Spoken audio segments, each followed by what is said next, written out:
오늘은 열심히 산다 그런데 기쁨이 없다, 열심히 산다 그런데 기쁨이 없다라는 제목으로 하나님 말씀 증거하도록 하겠습니다. 사도 바울의 모습입니다. 사도 바울 굉장히 열심히 살았습니다. 근데 분명한 거는 예수님 만나기 전에 기쁨이 없었던 것 같습니다. 그는 주목받는 인생이었습니다. 여러 가지 면에서 탁월했거든요. 그런데도 기쁨이 없었습니다. 그가 얼마나 열심히 뜨거웠는지 예수님 믿는 사람들 다 핍박했고 감옥에 집어넣고 또 예루살렘 일대에서 다 잡아놓으니까 이제는 다메섹에 있다라는 소식을 듣고 이 다마스커스까지 자기 비용 들여서 갔던 사람입니다. 그러다가 뭐 예수님 만난 거죠. 중간에 담에서 도당에서. 이 사람 뭐 학식으로도 대단한 거죠. 우리 고려말 성리학의 뿌리가 되는 게 이색스쿨 아니에요? 이색의 그 후예들, 뭐 정도전도 그렇고 정몽주도 그렇고 뭐 전부 다 이색스쿨 거기 출신들 아니에요. 마찬가지 이스라엘에서도 이렇게 지식인들의 출발이 가말리엘이거든요. 가말리엘 스쿨 출신이에요. 그러니까 이 사람 뭐 대단한 거죠. 여기 아무나 들어가는 거 아닙니다. 지금은 아마 최고 명문대보다 더 나을 것 같아요. 거기다가 사내들인 이 국회 비슷한 거거든요. 딱 국회는 아닌데 국회 같은 그래 권력도 있는 거였죠. 젊은 나이에 이런 거 다 들어갔어요. 누구 하나도 이 바울을 향해서 당신 뭐 잘못되었다 이렇게 말할 수 있는 사람이 없을 정도로 투해브라는 측면에 있어서는 다 가진 사람입니다. 그런데 기쁨이 없어요. 그러니까 우리 가운데 착각에 빠지면 안 되는 게 뭐냐면 내가 뭐가 부족해서 이런 거다라고 생각하면 이 사울의 함정에 다 빠져버린다고. 그러니까 다 가져봐야 기쁨이 없다니까요. 그래서 사도 바울이 우리에게 지금 보여주는 게 이겁니다. 다 갖췄는데 내가 기쁨이 없더라. 지금 없다고. 그래서 헛된 소망 가지고 또 그거 갖추려고 하는 그 싸움 버리지 말라는 거예요. 왜 기쁨이 없을까요? 목표가 없기 때문에 그렇습니다. 인생의 목표. 사실 인생의 목표가 없으면 사도 바울 보십시오. 사울일 때 본인 괴롭죠. 근데 본인만 괴로운 게 아니라 남들도 괴롭잖아요. 스데반 죽이고 핍박하고. 그러니까 자기 문제가 해결이 안 되면요 주변에까지도 민폐를 끼치는 겁니다. 참 힘들게 만드는 사람들 많아요. 자기 신앙이 흔들려 버리면 주변에서 막이 종로로 다니니까 이상한 짓 하고 다니고 그렇게 될 수밖에 없다는 것입니다. 근데 예수님 만나고 난 다음에 기쁨이 넘쳐났죠. 그래서 우리 예수님 진짜 만나야 돼요. 그 사도행전 20장 24절 보니까 거기 사도 바울의 이제 사명에 대한 고백이 나오잖아요. 내가 달려갈 길, 곧 주 예수께 받은 사명, 하나님의 은혜의 복음을 증언하는 일을 마치려 하면은 나의 생명조차 조금 더 귀중한 것을 여기지 않겠다. 그러니까 목숨 걸 만한 일이 생겼다는 거죠. 이게 사도 바울의 모습이었다는 것입니다. 우리 인생이 그래요. 이럴 때 기쁨이 있어요. 나를 만족시키고 나를 위해서 살면은 이기적인 인생인데 뭐 될 것 같이 보이는데 바울이 19절에 뭐라 그랬어요? 그들의 신은 배요. 여러분도 이제 배가 신인 사람 있죠. 먹으면 만족이고 배 나오고 배만 든든하면 된다. 가장 육적인 삶을 참박하게 표현한 거거든요. 자기를 위해서 산다는 걸 자기 신이 배요 이렇게 표현했다고요. 이럴 때 특징이 뭐냐면요, 스트레스가 많아요. 그리고 이상하게 지치고요, 화가 나요. 여러분 인생 가운데도 지금 많은 사람들이 자기 자신을 위해서 살기 때문에 지금 포스트 모더니즘이 뭐예요? 뭐 나 위해서 살겠다는 거 아니에요? 내가 주인이고 내가 신이고 내가 기쁜 게 옳은 거고 그런 거 아니에요? 나잖아요, 나. 그럼 잘 될 것 같이 보이는데 스트레스는 최고고요. 그 다음에 지치고요, 맨날 지치고 화나고 요즘만큼 분노 지수가 높을 때가 있어요. 이거는 뭐 언제나 이런 일이 벌어지게 된다는 것입니다. 목표에는 두 가지가 있어요. 지치게 만드는 목표가 있고 다시 살아나게 만드는 기쁨의 목표가 있고. 그러니까 모아 더 이렇게 투해부를 향해서 나아가는 기쁨은 지치게 만드는 목표예요. 여러분 돈 모아 보세요. 분명히 지쳐요. 뭐 이렇게 돈 모아가지고 뭐 아파트 사고 뭐 이런 거 꾸민 사람들 있죠. 뭐 하지 말라는 얘기는 아니죠. 그게 인생의 목표가 되놓으면요 반드시 지쳐요. 공부가 목표인 사람 있죠. 50 넘어서까지 공부하는 사람 봤어요. 지치더라고. 맨날 학위. 속고 있는 거거든요. 그거 따놓으면 누가 알아주지 알았는데 아무도 안 알아줘요. 그래서 나중에는 세상을 탓하는 거죠. 그 투해부 갖고 되는 게 아니라니까요. 뭐 뭐든지 다 마찬가지예요. 뭐 더 가져가지고 되는 건 아니라는 것입니다. 더 갖겠다고 하는 건 다 찍어 누르는 거예요. 제가 더 가지는 거에 대표적인 예를 든다 그러면 제가 평양에 한번 가봤더니 그때 벽에 뭐 걔는 구호가 많잖아요. 제가 제일 살벌한 구호가 그거더라고요. 1000번 삽두고 1번 허리 피기 뭐 그런 게 있더라고. 그 읽기만 해도 지치더라고. 1000번 삽두고 허리 1번, 와 허리 나가겠다 생각해. 근데 이게 지금 웃을 일이 아니에요. 이게 얘네들만 이러는 게 아니라 우리도 이러고 있다니까요. 결심 그래놓고 뭐 한다는 게 그거죠. 뭐 살 빼기 뭐 이래가지고 뭐 며칠 동안 작정해서 얼마 빼기. 그래가지고 해골같이 해서 나타나고. 그거 지친다니까요. 열흘만 지나봐. 요요. 뭐 똑같이 뭐. 굶어서 뺀 게 그게 되겠어요? 그게 그대로 다 타지. 물 빼는 건데. 물 들어가면 다시 그대로지. 그렇잖아요. 그러니까 똑같다니까 그거하고. 그 다이어트만 요요만 있는 게 아니라 우리 인생에 있는 것도 다 요요예요. 근본이 바뀌지 않으면 똑같은 거라니까. 이게 다 지치게 만든 거라고요. 바울이 지치는 짓 다 해봤어요. 자기가. 사도 바울은 굉장히 담즙질이거든요. 결심하면 하는 사람이에요. 이런 사람은 다 해보니까 더 지치는 거예요. 안 해본 게 없거든요. 그래서 바울이 우리에게 얘기하고 있는 거예요. 그런 기쁨 말고 진짜 기쁨이 있거든. 우리 목표가 바뀌면 돼. 예수님으로 바뀌면 돼. 그래서 진짜 기쁨을 얘기를 하고 있어요. 이렇게 진짜 기쁨이 복음의 내용입니다.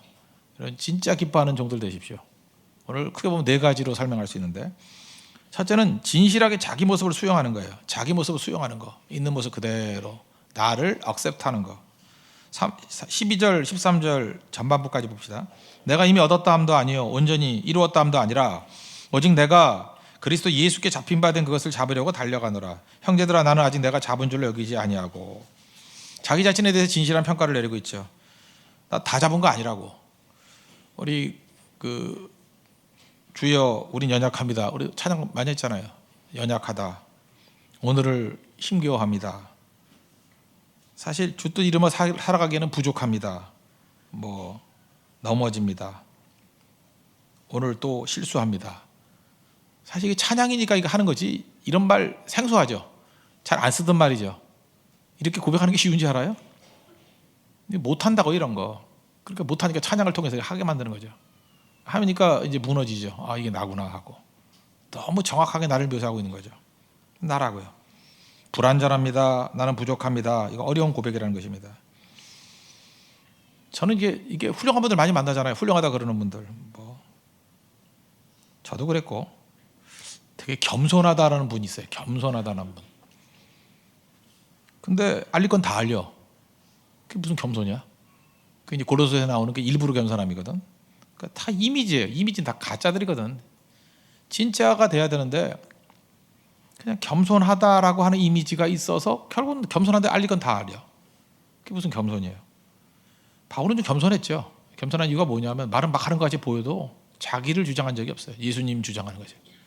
자기를 주장하는 것은 복음 증거하는데 어떤 필요가 있으니까 그러는 거지, 그런 거에 컴플렉스가 없어요.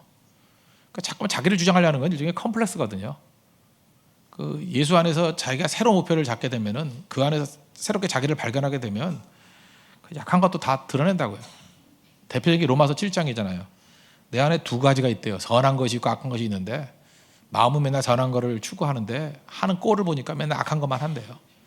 그래서 스스로 뭐라 그래요? 오라 나는 공고한 사람이로다. 내 몸이 사망의 몸이래요.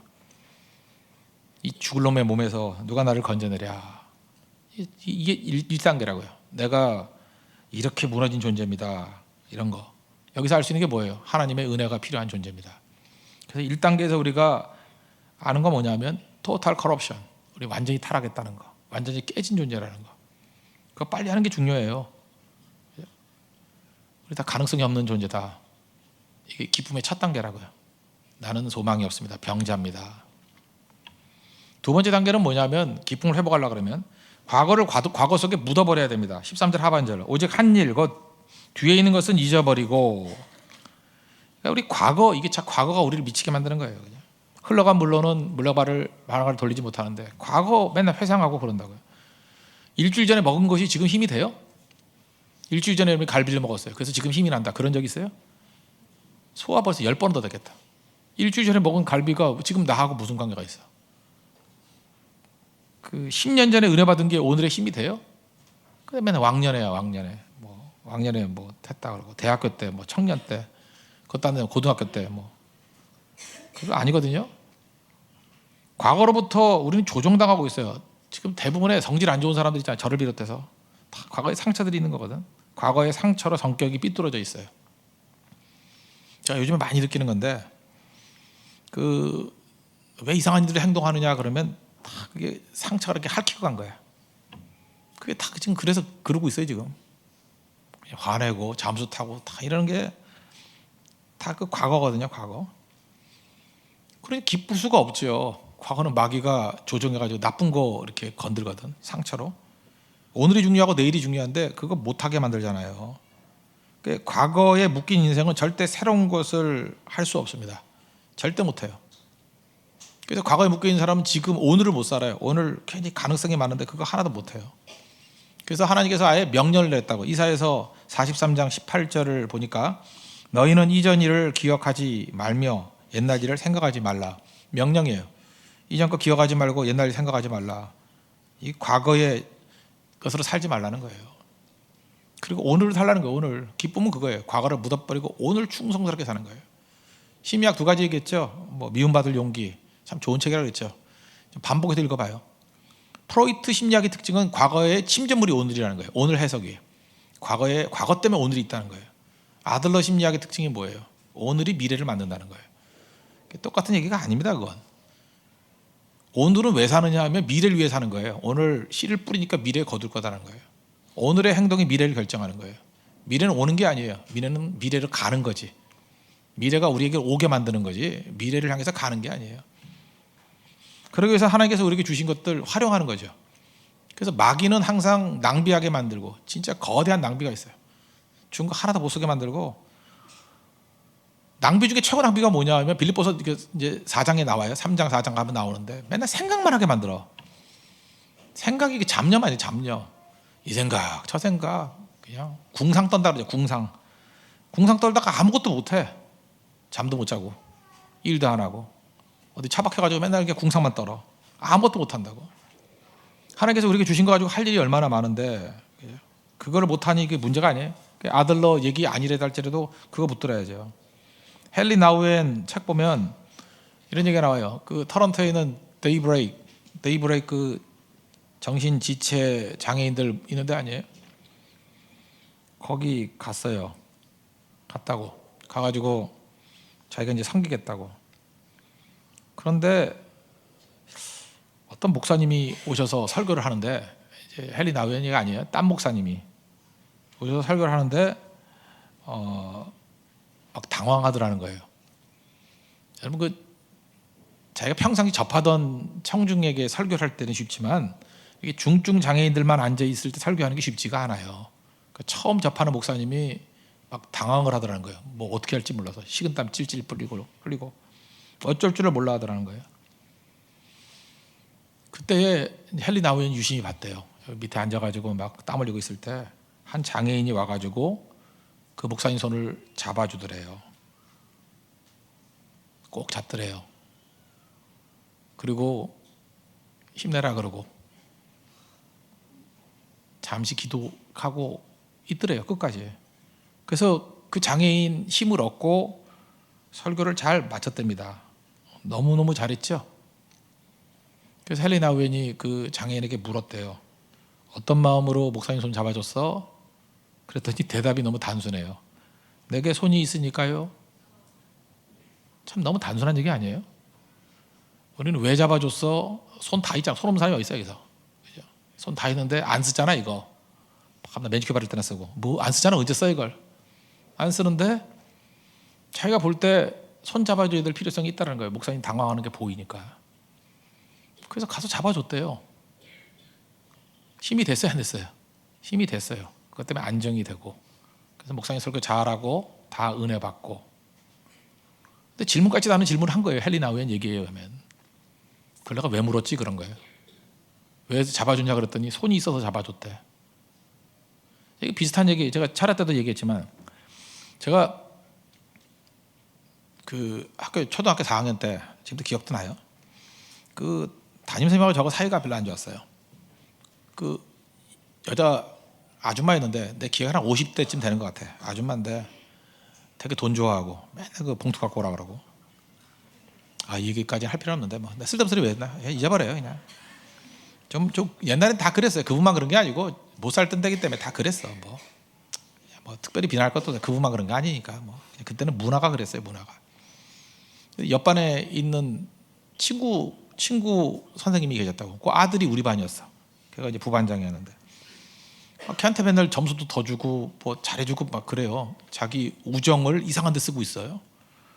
나는 부당하다고 생각해서 맨날 항의를 했더니 항의할 때마다 의자 들고 서 있으래 이렇게. 의자 진짜 무지 많이 들었어요. 의자 독립운동하듯이 이렇게 들고. 그때마다 생각했던 게 뭐냐면 이거예요. 내 평생 이렇게 살지는 않겠다. 의자를 만든 목적이 뭐예요? 엉덩이 깔고 앉으라고 만든 거라고. 그죠? 의자의 목적은 엉덩이 깔고 앉으라고 만든 거예요. 근데 왜 의자를 들고 있어? 절대로 이런 인생 안 살겠다고. 목적에 맞게 살겠다고. 의자는 철저히 앉을 거고 의자를 들고 있는 거 안 하겠다고. 그 다음에 제가 인생이 바뀌었어요. 돈은 우리가 주인 돼야 되잖아요. 돈은 우리 종이잖아. 돈은 쓰겠다고. 돈은 쓰라고 만든 거 아니에요. 교환 가치 아니에요. 돈을 절대로 이렇게 들고 있지 않겠다고. 하나님께 내게 주신 어떤 힘이 있으면 힘이 이렇게 들고 있지 않겠다고. 사용하겠다고. 그래서 저는 사용하는 거에 대한 굉장히 큰 개념이 있어요. 다 써버려야 된다고. 성경 보니까 그러대. 뭐 쌓아두면은 축적하면은 만나도 축적하면 안 되고, 돈도 쌓아봐야 뭐 좀이 쓸고 동록이 오고 도둑이 와서 다 훔쳐간다며. 그러니까 뭐 이렇게 축적하려고 그러지 마. 투해부 하려고 그러지 말고 사용하라고요. 사용한다는 게 뭐예요? 이게 오늘이에요. 제가 뭐 티셔츠 얘기도 했죠. 뭐 티셔츠 뭐 그땐 뭐 셔츠인가? 셔츠가 너무 좋은 거라서 입기가 좀 불편하더라고. 저는 스파오가 좋은데 그게 버버리였어요. 솔직히 우리 집에 버버리 한 6개쯤 있어. 입지도 안 하나 그거. 입지도 않은 게 벌써 촉감도 별로 안 좋고 비싸다는 게 싫어. 난 불편해. 그래서 결국은 몇 년 동안 안 입어요. 그래서 제가 금요일부터인가 목요일부터인가 입고 계속 자기 자기다 돌려가면서 입고 작사를 내놨죠. 얼마나 승리감이 있는지. 항상 그래. 항상 입고 자버리는 거지 뭐. 근데 그 좋은 건지 잘 구겨 다니대. 하여튼 입고 자버렸어 자꾸. 그러니까 이제 뭐 편안하더라고요. 그래서 뭐가 되든 간에 그냥 나중에 이제 뭐 삽질할 때 그거 입고 하려고 그래요. 뭐 네팔이나 이런 데 가가지고. 그러니까 그게 주인 돼서는 안 된다는 거예요. 있어야 될 자리에 있어야죠. 셔츠는 입어서 없어야 되는 거 아니에요. 여러분도 혹시 뭐 아끼는 거 있잖아요. 그거 아끼는 거 굉장히 영성에 안 좋은 거예요. 아끼면 다 없어져요. 막 써야지. 다 사용해야죠. 과거에 매여 있다는 게 뭔지, 상처가 왜 나쁜지 알아요? 하나님께서 우리에게 은사도 주시고 가능성 주시고 다 좋은데 안 쓰고 과거 때문에 아파하고 있어. 여러분 예를 들어서 한 22살쯤 되는 여자애라고 합시다. 저는 우리도 제 딸이 이제 그런 애들이 있는데 날씨도 되게 좋아요. 햇볕도 쨍쨍, 모래알은 반짝. 근데 집안에 처박혀서 잠자고 있으면 내 마음이 아파요. 왜 젊음을 저렇게 썩히나? 어디 나가서 데이트나 좀 하고 그러지. 그죠? 없으면 전화를 그래서 오빠 뭐 시간 많은데 뭐 이러든지. 왜 저러고 있냐고. 아니면 자기들끼리 모여서 뭐 20 스토리 그래서 지들끼리 모여서 밥을 먹든지. 그래야 되는 거 아니에요? 왜 그걸 썩히냐고. 사용해야지. 여러분 돈도 그렇고 시간도 그렇고 은사도 그렇고 아까워요. 그거 사용하라고요. 그래야 기쁨이 있다고. 엉뚱한 데 쓰지 말고. 그 다음에 남한테 이기려고 뭐 이렇게 뻐기려고 하는 거에 시간 낭비하는 거, 그게 마귀가 속는 거예요. 낭비하게 만드는 거예요. 낭비하게. 기쁨은 뭔지 알아요? 과거의 상처를 잊고 오늘을 충성스럽게 사는 거예요. 그리고 하나님께 내게 주신 목적에 맞는 거 그냥 그대로 사용하는 거예요. 20대는 20대 같이 쓰는 거고, 30대는 30대 같이 쓰는 거고, 의자는 의자 같이 쓰는 거고, 돈도 쓰는 거고, 은사도 쓰는 거고. 그럴 때 기쁨이 임하게 된다는 것입니다. 바울 보세요. 자기에게 주신 거 하나도 빼놓지 않고 다 쓰잖아요. 그래서 뭐라 그래요? The grace given to me. 내게 주신 은혜. 내게 주신 은혜 절대 놔두지 않고 다 사용하잖아요. 내게 주신 은혜를 다 사용했다. 그게 기쁨이라는 것입니다. 세 번째는 과거가 아니라 이제 미래예요. 미래에 집중하라는 것입니다. 13절 하반절, 앞에 있는 것을 잡으려고. 14절, 표대를 향하여 그리스도 예수 안에서 하나님이 위에서 부르신 부름의 상을 위하여 달려가더라. 과거를 잊어버리는 것만으로 불충분하고요. 즉각적으로 미래를 향해서 매진해 나가는 게 또 필요해요. 그러면 과거를 잊어버리고 미래를 향해서 나아갈 수 있는 원동력이 어디서 오느냐? 앞에 있는 것이 great 하면 돼요. 앞에 있는 것이 위대하면 돼. 그렇지 않아요? 뭐라 그럴까? 뭐 여러분들 그 휴대폰 같은 거 신형 휴대폰이 있어요. 그 구형 휴대폰 쳐다나 봐요? 안 보죠? 왜요? 앞에 있는 게 너무 great 하면은 과거 것에 대해서는 흥미가 안 가. 요즘엔 아닌데 옛날에 카메라가 그랬어. 옛날에 카메라 그 독일제 카메라 조그만 거 있었는데 그 이름도 잊어버렸다. 되게 좋은 카메라였어요. 그 요즘에 옛날에 카메라 들고 다닐 때 그때 허드렛 카메라들 많이 있었는데 그게 눈에 하나도 안 들어와. 좋은 카메라 하나 딱 생기니까 조그만데 사진은 기가 막히게 잘 나와요. 옛날에 필름 카메라 있을 때 그렇게 좋은 게 그레이트한 걸 맛보니까 옛날 것이 다 사라지더라고. 그게 마태복음 13장 44절도 마찬가지예요. 감추인 보화. 보화를 본 사람은 다 팔아가지고 그거 사잖아요. 그래서 이런 비전이 중요한 거예요. 큰 거를 보여주면 돼요. 뭐 버리라 버리는 게 쉽나요? 위대한 걸 바라보면 싹 잊어버려요. 여자분들이 그러죠. 그 위대한 남자를 바라보면 친정기고 뭐고 싹 잊어버리고 시집가 버리잖아. 그 몰라요? 그 미국 가면은 여자들이 무서워요. 왜 무섭냐 하면은 2번 배신했잖아.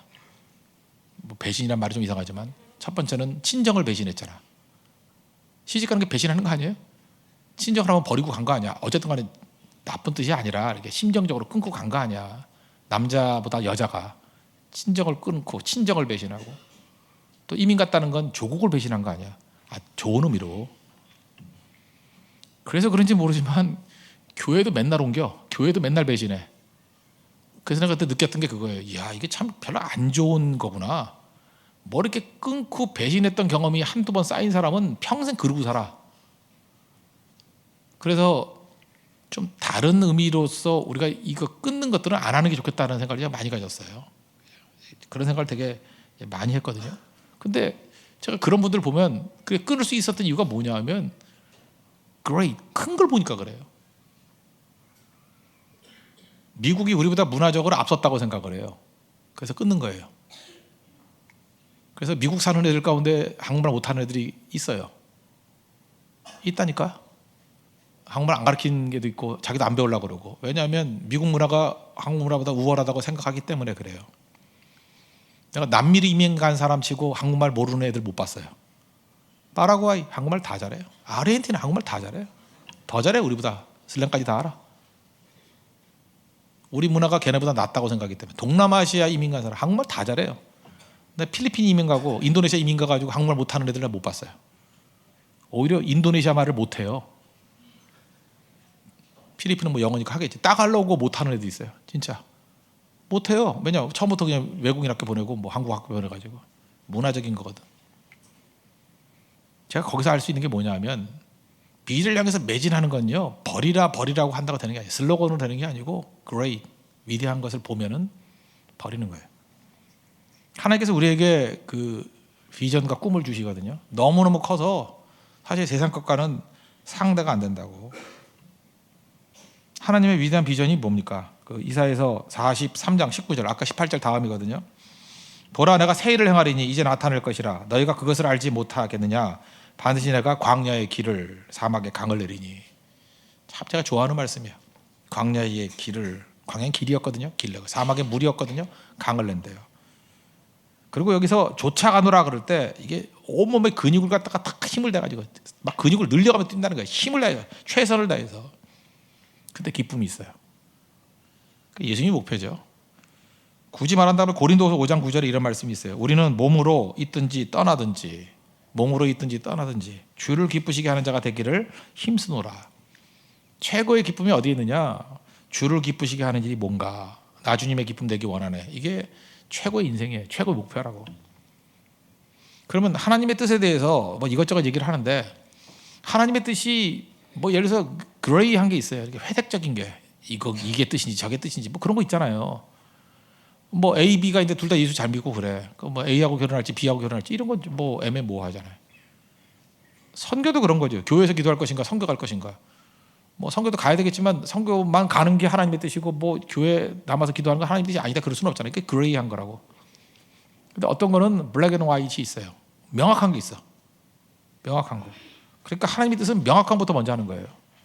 주님이 무조건 기뻐하는 게 뭐냐 하면 전도 기뻐해요. 잃어버린 양 찾는 거 무조건 기뻐해요. 그러니까 교회는 말할 것도 없어요. 전도해야 됩니까 말아야 됩니까 물을 것도 없어요. 무조건 해야 돼요. 전도 없는 교회는 교회도 아니에요. 무조건 해야 돼요. 무조건. 잃어버린 양 찾는 거. 또 예배, 하나님은 예배하는 자를 찾는데 예배하는 자를 만나주신대. 이거 주님이 기뻐하는 거예요. 그러니까 무조건 해야 되겠다. 무조건. 기도, 두세 명이 내 이름으로 모여서 기도하는 곳에 함께 한다고 그랬잖아요. 기도 너무. 그 다음에 교회를 뭐라 그랬어요? 만민이 기도하는 집. 교회의 제일 큰 데코레이션은 기도 소리로 채우는 거예요. 가득가득 채우는 거. 이런 거는 블랙 앤 화이트거든요. 명확한 거예요. 그러니까 명확한 것부터 막 때리라고요. 그것부터 열심히 하라고요. 그럼 나중에 이 흐릿한 것들이 다 보여져요. 명확한 빛에 의해서 흐릿한 것이 명확해진다고.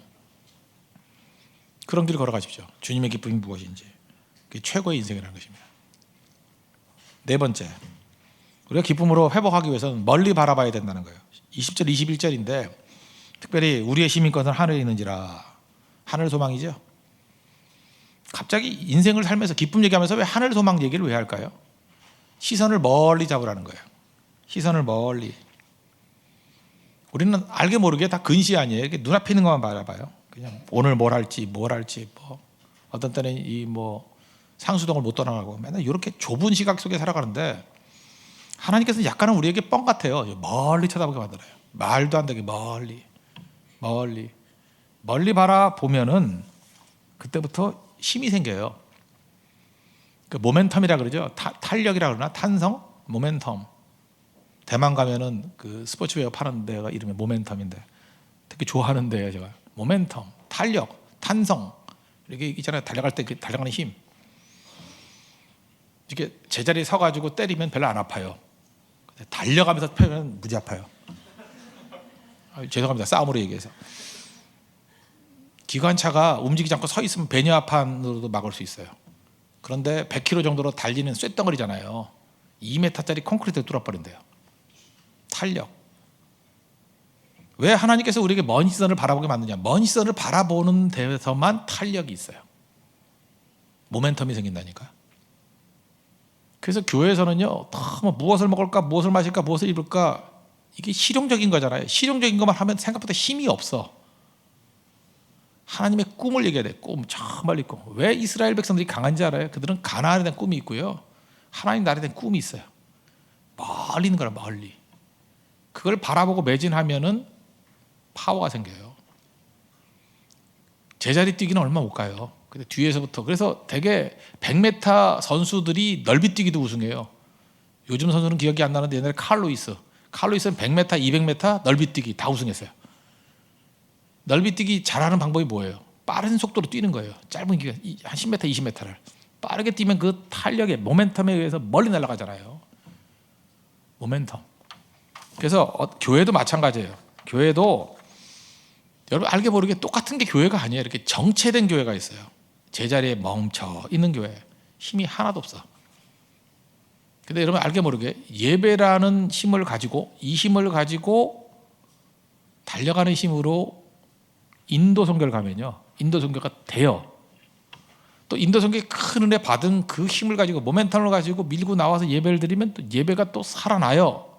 그 살아나는 예배를 가지고 다시 또 네팔 선교를 해서 힘있게 나아가면 네팔 또 박살을 내는 거예요. 그래서 얘는 무슨 일을 하든지 모멘텀 가지고 일해야 돼요. 근데 바보들은 이걸 몰라. 해본 적이 없어가지고 그냥 가만히 앉아있다가 그냥 움직이면 되는 줄 알아. 또 내 얘기하면 이상한데, 제가 제 이제 실패사를 얘기를 할게요. 저는 1999년도까지 새벽 기도가 힘들었습니다. 새벽에 갈 때마다 저는 밤 스타일이었기 때문에 밤새던 사람이에요. 맨날 새벽 기도 갈 때마다 정말 새벽 기도가 없으면 목회할 만한데, 이런 생각을 많이 했어요. 그리고 항상 기도가 뭐였냐면, 어떤 놈이 새벽 기도 만들었어. 제가 옛날에 이전교회 있을 때 한동안은 교회에서 살았거든요. 그 본당까지 가는데 뒷문이 있었어. 10m도 안 돼. 5m를 늦어가지고 관리 집사님이 와가지고 맨날 깨우고, 그래서 설교 다 끝나면 그때 정신이 드는 거예요. 그러니까 설교가 다 비몽사몽간에 하는 거죠. 설교하는 사람도 뭘 하는지 모르고, 듣는 사람도 뭘 하는지 모르고. 그 다음에 약간 떨어져가지고 교회까지 오는데 한 5분 걸렸어요.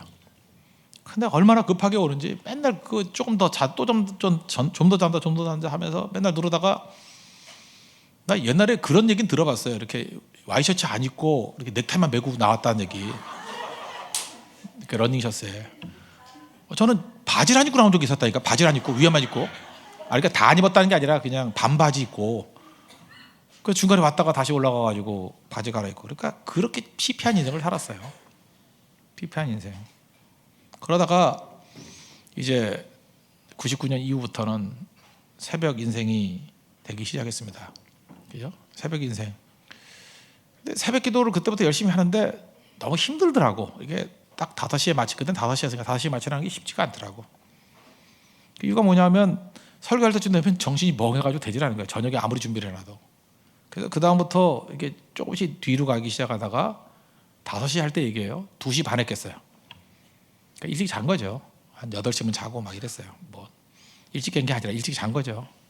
그러니까 일찍 자면서 2시 반에 깼어요. 2시 반에 깨니까 5시 한다 그러면 얼마 정도 시간이 지난 거예요? 네? 2시간 반. 2시간 반 정도 되면 여러분들 예를 들어서 한 7시에 깨는 사람이 있다고 합시다. 그럼 9시 반쯤이나 10시쯤 되면 정신 들죠? 딱 그때 분위기야. 그러니까 성도들을 압도하더라고. 성도들은 잠 덜 깨서 나온 사람이 많은데 목사만 항상 쌩쌩한 거야. 쌩쌩한 이유가 뭔지 알아요? 모멘텀이에요. 나는 2시 반부터 움직이면서 5시에 탄력이 100kg 정도 붙어 있는 상태에서 올라간 거거든. 말씀을 묵상하고 기도하고 올라간 거거든. 게임이 안 되더라고, 게임이. 요즘에 우리 6시 하기 때문에 제가 요즘엔 3시 반으로 이제 다시 바꿨는데 3시 반에 깨면 졸려야 뭐 인간이도 안 졸리겠어. 졸리고 멍하다가 5시 되면 힘이 막 넘쳐나고요. 6시 되면 여러분이 바깥이 보여요. 딱 이러면서 그죠? 나도 모르게 다리가 떨려 막 떨면서. 내 솔직한 얘기야, 솔직한 얘기. 이거 깬 지 얼마 안 되겠구만. 죄송합니다. 내가 속에 있는 걸 너무 정직하게 하는 거예요. 1단계 기쁨을 얻기 위해서는 있는 모습 그대로를 수용하라. 이제 무슨 얘기인지 아시겠어요? 탄력에 탄력. 서 있는 자세로 일하지 마십시오. 그래서 무진하게 탄력이 필요한 거예요. 그래서 그 다음부터 제가 얘기했죠. 지금도 사업에 성공한 사람 다 그래요. 어떤 모임에 나가가지고 지각하면 안 돼요. 지각하면 탄력이 아니라 마이너스 모멘텀이야. 그건 죽으려고 환장한 애들이야. 모임 전에 30분 일찍 나가봐요. 일찍 나가면 늦게 온 사람이 무조건 주도권 뺏기게 돼 있어. 무조건 지각을 했다. 무조건 미안해. 그래서 양보하게 돼 있어요. 반드시 양보해요. 여러분이 뭘 얻어내려고 그럴 때 미리 가 있어보라고. 1시간쯤 미리 가 있어봐. 탄력이 생기고 그 장소가 주는 인사이트가 있어요. 무슨 얘기할지 머릿속으로 다 한번 생각해 보잖아. 다 정리가 돼. 헐레벌떡 오는 사람 정신도 없을 뿐더러 마음의 자세에도 미안한 마음이 있고 거기서 협상을 벌이면은 다 양보하게 돼 있어. 그래서 이기는 거예요. 그걸 어떻게 설명할 수 있느냐? 모멘텀이에요. 탄력 가지고 일하는 거예요. 탄력 가지고. 그냥 하지 마십시오. 어떤 일을 할 때 탄력 갖고 하는 거예요. 뭐 고백을 할 때도 어쩌다가 뭐 고백하고 이러면 안 돼요. 한 2달 동안 기도하는 거야. 계속 말도 하지 말고. 물론 사인 하나 보내놔야지. 나 너 좋아해. 그러놓고 그냥 쳐다도 안 보는 거야. 기도하는 거야. 계속 주여 그러고 뭐 주님 언제 오십니까? 그러고 쳐다도 안 봐. 그 2달 있다가 탄력을 가지고 딱 째려보는 그 순간에 이걸 거절했다면 벼락이 떨어질 것 같은 느낌이 들어가서 그냥 가는 거죠. 근데 그걸 못해 남자들이. 어떤 형제가 못하더라고 그걸. 나 답답해서. 그러니까 무슨 일한테 탄력 갖고 하십시오. 탄력 가지고. 시카고 대학 얘기 하나 해줄까요? 시카고 대학이요. 1890년에 세워진 대학입니다. 1890년. 꽤 된 대학이죠. 근데 1929년도까지 별 볼 일 없는 대학이었어요. 지금 시카고 대학 굉장히 명문입니다. 굉장히 특별히 뭐 경제학 이런 거에서 시카고 학파 케인즈가 여기 나왔잖아요. 얼마 전까지 제가 알기로는 시카고 대학에서 노벨상 받은 사람이 70명이야. 한 대학에서. 그래서 별명이 노벨상 대학이에요. 우리나라는 뭐 평화상으로 한 분 받으셨죠? 평화상으로. 없잖아요. 우리 뭐 그런 거 빼놓고. 일본은 꽤 되는 것 같은데 하여튼 이 한 대학, 일본보다 많을 거예요. 그죠? 70명. 70명. 그 시카고 대학에 로버트 허친슨이라는 총장이 있어요. 보이 프레지던트라 했어요. 젊은 사람이 총장 됐어요. 제가 알기로는 30대의 총장이 됐어요. 파격이죠. 그가 했던 일이 뭔지 알아요? 학교 체육관 다 없애버리고 도서관 만들었어요. 더 크게.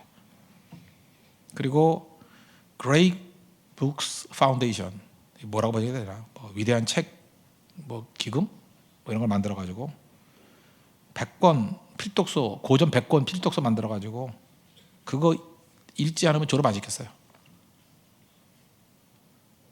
독서가 그 학교 만든 거예요. 처음에 웃었죠. 책 읽는다고 뭐 되냐? 근데 제대로 읽혔어요. 진짜 제대로 읽혔어. 100권 제대로 읽히고 도서관 확충하고 정리하고 독후감 쓰게 만들고 대회 열고. 이 사람 쳐다볼 때 한 50년 쳐다본 것 같아요. 50년 안 걸렸어요. 생각보다 빨랐어요. 멀리 바라보고 나아가니까 나중엔 동부 아이브리그가 정신을 못 차린 거야. 이거 시카고 저기 중부에 저거 촌놈들이 뭐 하는 거야? 뭐 하는 거야? 깡패 도시 아니에요? 원래 시카고. 깽단, 알카포네. 저 웬일이야, 웬일이야. 원래 시카고에서는 선한 게 나오지 못해요. 죽기만 하고. 그죠? 시카고에서 나오는 거 시카고 불즈 마이클 조던에는 없었다고 사실은. 근데 이런 학교가 나오잖아요. 허친스 총장. 이게 비전이에요. 이거 밀고 나는 거예요. 그는 모멘텀이 문제를 알았어요. 탄력의 문제를 알았어요. 그러니까 능히 승리하잖아요. 그런 것만 있다면 여러분들 인생에서 풍성해지는 은총이 넘치게 될 것입니다. 목표 가지십시오. 있는 그들의 내 자신의 자아를 받아들이라고요. 과거 상처 이런 거 하지 말고 오늘에 집중해야 되고요. 그 다음에 더 중요한 게 뭐예요? 하나님 앞에서 모멘텀 가지고 힘차게 나아가게 될 때 능히 승리할 수 있습니다. 여러분 인생에서도 이러한 기쁨과 승리가 넘쳐나는 하나님의 거룩한 종 되기를 바랍니다. 모두 자리에서 일어나겠습니다. 주의 손에 나의 손을 포개고 찬양하겠습니다.